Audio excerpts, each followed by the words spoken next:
지난 시간에 2장 1절로 5절까지는 유다의 죄에 대해서 우리가 살펴보았습니다. 오늘은 이스라엘의 죄 그리고 그 중에서도 이스라엘의 현주소에 대해서 6절로 8절까지 말씀을 생각해 보겠습니다.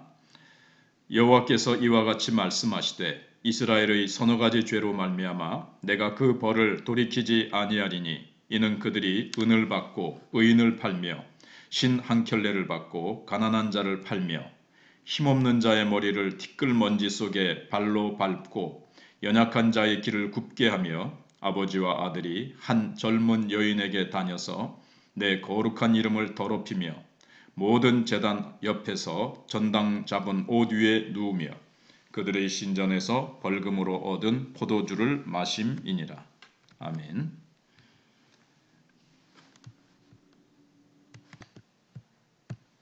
아모스는 사람들이 궁금해하는 그런 문제들을 다루는 것으로 설교를 시작했습니다. 그는 이스라엘과 예민한 관계에 있는 주변의 나라들, 에돔, 그 다음에 모압, 암몬 이런 나라들을 하나씩 지칭하면서 그들이 서너 가지 죄로 인해 결코 용서함을 받지 못하고 심판받을 것이라는 이 평론을, 사실은 예언의 말씀을 예리하게 전개해 나갔습니다. 그런데 그의 설교는 그런 시사적인 평가만으로만 그치지 않았습니다.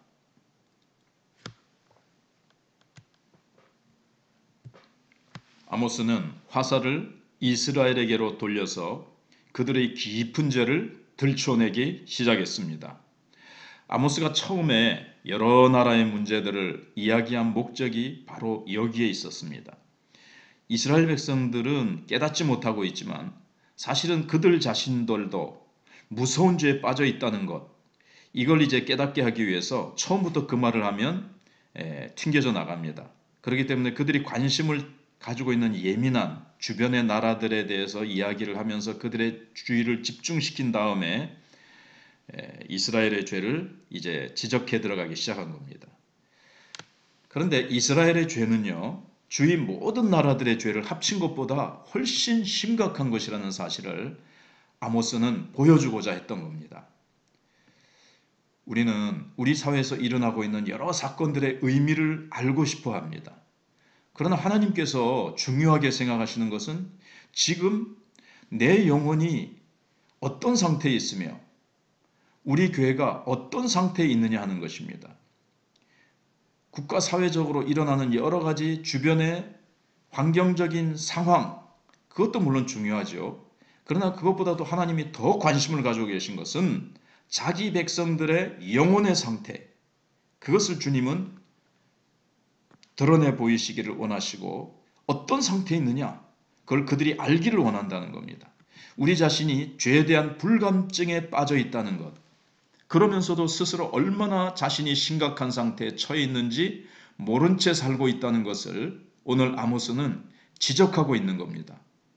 자, 이처럼 하나님의 백성들이 불감증에 빠져서 죄가 뭔지도 도대체 모르는 채 살아가는 것은 이 사회의 모든 죄악을 합친 것보다 훨씬 더 심각한 악입니다.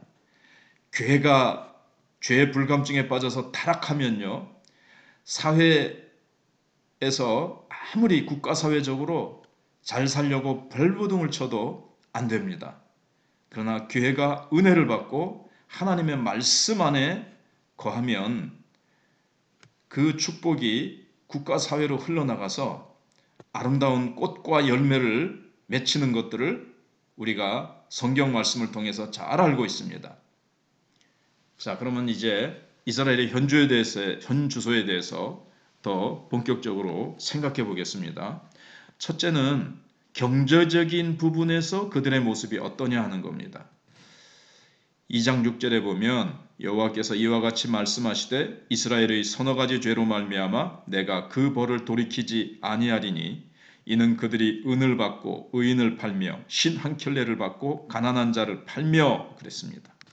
하나님께서는 그 무시무시한 서너 가지 죄로 인하여 라는 표현을 앞에 에돔, 모압, 이런 암몬 여기에만 사용한 것이 아니라 이스라엘 백성에게도 쓰고 계십니다. 결코 용서받을 수 없는 그들의 중대한 죄를 지적하는 것입니다. 근데 그 중에 하나는 뭐냐면요. 은을 받고 의인을 팔며 신발 한 켤레 값으로 가난한 자를 팔아버린 것입니다. 이스라엘 사회에서는 모든 백성이 자기 땅을 가지고 있었습니다. 그 당시에 농민이 자기 땅을 가질 수 있었던 나라는 이스라엘밖에 없었어요. 그러니까 적어도 이론적으로 하면요. 이스라엘 안에는 거지나 가난한 자가 있을 수 없었습니다. 다 자기 땅 가지고 열심히 살면 되니까요. 그러나 현실은 그렇지 못했어요. 몇 년 동안 비가 오지 않으면요. 농사를 지어 먹을 수가 없으니까 소출이 없잖아요. 어쩔 수 없이 빚을 얻어 써야 되는 사람들이 이제 생겨나는 겁니다.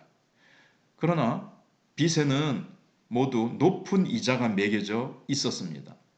이것부터가 말씀대로 안 하는 거죠. 가난한 사람들은 그 높은 이자와 빚을 감당하지 못해서 결국 자기 몸을 노예로 팔아버리고 맙니다. 원래 이스라엘 사람들은 노예로 팔려가도 7년 후면 되돌아오게 되어 있습니다. 놔줘야 돼요.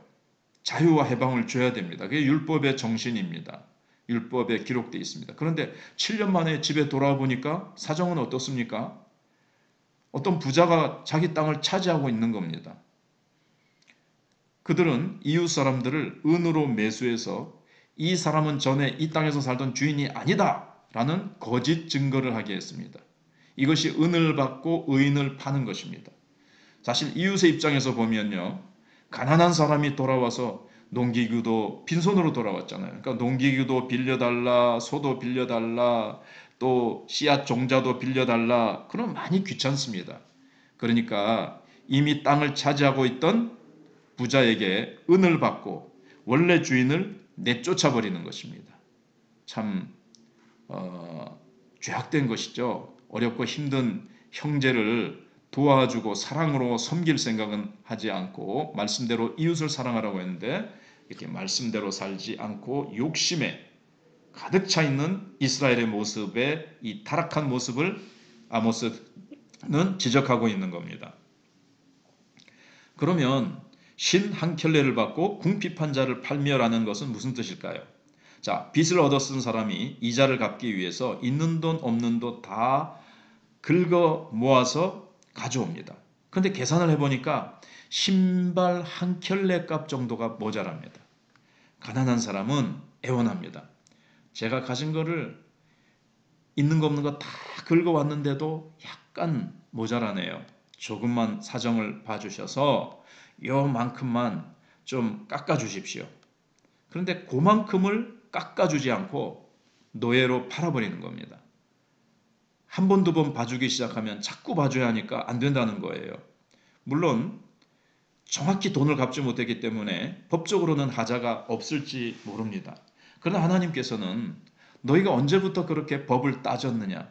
그렇다면 나도 법대로 따져서 너희를 심판하겠다고 하시는 겁니다.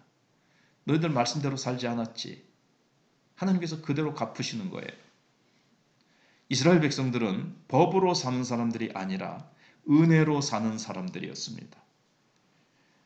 아브라함의 후손들이 어떻게 태어났습니까? 원래 불임하는 사라의 후손들 아닙니까? 그런데 하나님께서 은혜로 이삭을 주시고 이삭으로 말미암아 하늘의 별과 같이 많은 후손들을 주셨기 때문에 자신들이 지금 은혜로 존재하는 거거든요. 그래서 그들이 살아있는 것 자체가 하나님의 은혜요 축복이었습니다. 그러니까 다른 사람들에게도 너무 빡빡하게 굴지 말라는 겁니다. 그런데 하나님께서는 자기 백성들이 어려운 이웃들을 조금씩만 돌봐주기를 원하셨습니다. 풍성하게 도와주면 좋죠. 그러나 조금씩만이라도 도와주면 좋겠다. 이런 사랑의 백성이 되기를 원하셨습니다. 자비와 긍휼의 하나님께서 자기 백성들도 자비와 긍휼의 정신을 가지고 살길 원하셨어요. 그렇게만 했더라면 하나님께서도 이스라엘 전체를 불쌍히 여겨주셨을 것입니다. 그러나 그들은 너무나도 비정하게 굴었습니다. 사실 실 한 켤레 값 정도는 받아도 그만, 안 받아도 그만이죠. 그런데도 그들은 사정을 봐주지 않았습니다. 피도 눈물도 없는 사람들이죠. 정말 이마에 바늘 찔러도 피 한 방울 나지 않을 그런 사람이죠. 이스라엘이 왜 이렇게 됐습니까? 2장 7절 앞부분에서는 또 무엇이라고 말씀하고 있습니까? 가난한 자의 머리에 있는 티끌을 탐내며 겸손한 자의 길을 굽게 하며 그랬습니다. 이스라엘 백성들이 얼마나 탐욕스러웠던지 다른 사람의 것이라면 어디에 붙은 것도요? 머리에 붙은 뭐요? 티끌까지 탐냈다는 거예요. 물론 이것은 이제 문학적인 과장법이지만 그들의 욕심, 물질을 향한 욕심은 정말 가히 하나님께서 진노하실 만큼 그렇게 가득 찼다는 겁니다. 예수 믿는 사람들은 남의 불행을 이용해서 덕보지 않겠다는 결심을 해야 됩니다. 자, 그래서 겸손한 자의 길을 굽게 하며, 자, 이게 무슨 뜻인지 생각해 보겠습니다. 겸손한 자는요, 아무리 어려워도 하나님이 허락하신 범위 안에서 율법의 말씀대로 살겠다고 작정한 자들입니다. 그런데 말씀대로 살려고 하는 사람이 현실에서 발견하는 것이 무엇입니까? 말씀대로 살다 보니까 너무 어려운 거예요. 환경과 상황과 주변의 사람들은 그 사람의 말씀에 순종하려고 살아가려는 그 믿음, 그걸 보지 않고 정말 실 한 켤레 그거 안 깎아주고 그냥 부도 처리해가지고 노예로 팔아버리는. 그래서 아이고 너 말씀대로 살아간다고? 말씀대로 살아가봤자 네가 뭐 되는 게 뭐가 있어? 너 손해만 보고 네 인생 망치는 거지 뭐. 이런 식으로 그 사람을 바보 취급합니다. 그러니까 이 사람이 겸손한 자죠. 하나님의 말씀을 붙들고 살려는 이 겸손한 사람들은 야, 뭐 그렇게 살아봤자 되는 것도 없고 사람들로부터 바보 멍텅구리 소리만 듣는구나. 이제부터는 나도 더 이상 말씀을 붙들지 않겠다. 나도 세상적인 방법으로 살겠다는 마음을 갖게 만드는 것이 겸손한 자의 길을 굽게 만드는 겁니다. 자기 손에 조금이라도 우리가 먹을 것이 있고 쓸 것이 있다면 나눠줘야 됩니다. 직장 없이 지내거나 병들어 누워있는 형제나 자매가 주변에 있을 때 부담스럽게 생각하지 말고 기꺼이 친구가 되어 주십시오. 우리 주변에 어려움과 고난당하는 자들을 향해서 사랑의 손을 펴십시오. 하나님께서 사랑을 실천하는 훈련을 위해서 우리에게 붙여주신 것이고 우리에게 사랑하는 법, 또 사랑하는 자에게 주시는 하늘의 상급과 하늘의 축복을 주시려고 하나님께서 기회를 주시는 거예요. 작은 소자에게 냉수 한 그릇 제자의 이름으로 준 자에게는 하나님께서 그 결단코 상이 적지 않다고, 상이 크다고 말씀하셨습니다.